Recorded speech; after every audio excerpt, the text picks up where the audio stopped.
The day starts early, and it usually ends that way as well.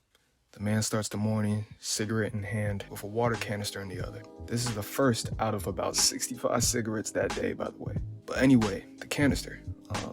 The canister is used for the plants. The plants are in the garden.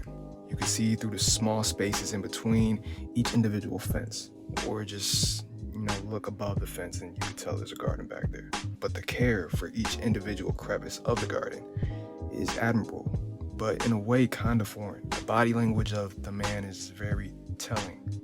He's peaceful, calm, and aware. Always aware of what's around, but specifically in front. You barely hear him talk. He just does. Nah, but deadass, as I was riding my skateboard one time, I passed his house, and as I was passing his garage, I fall. The reason I fell was his dog just barking out of nowhere. He was chilling in front of his garage, and his dog was just sitting right there with him. And then boom, he barks, and then I fall and bust my ass. Bro didn't say a word. Anyway, it's now the 30th cigarette of the day. He's out in the front with his oversized garden hat, cutting grass and just trimming leaves off the fence. But now sunset came around. A few hours has passed, and like I said, 65 cigarettes.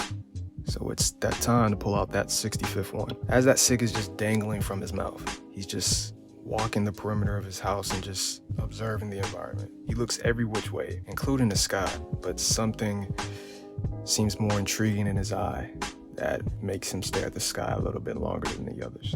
Anyways, as the sunset sets, he goes back inside. He throws that last cigarette on the ground. Obviously, there's not 65 fucking cigarettes on the ground, but I'm just saying. Throws it out, stomps it out, then walks inside and calls it a day. I don't know, there's just something calming when you just dissect the movements of people that have obviously lived and experienced more than you have.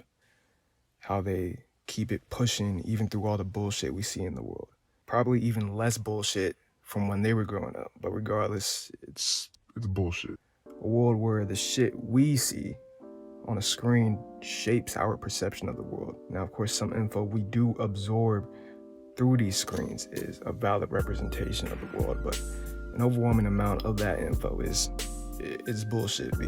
And it makes a great proportion of people worried and or disappointed. Lack of hope in many aspects of life grow exponentially among people from all over. However, seeing people like the old man seems to calm my worries in a way. Like, I know everyone has their bullshit, so it's gonna take more than a random ass old man chilling, enjoying life to relieve your stress. However, whether it's seeing my grandparents or just a random dude across the street, the tranquility, the happiness, whatever the fudge, all that I see in their faces. I see in their body language, and that just relieves my mind in a way and lets me know, yo, everything's gonna be straight. Like, you'll be good. Or not, like, we don't fudging know. Like, I don't know, but I think we'll be straight, Yeah, we'll be straight. Life is complex as shit. Peace.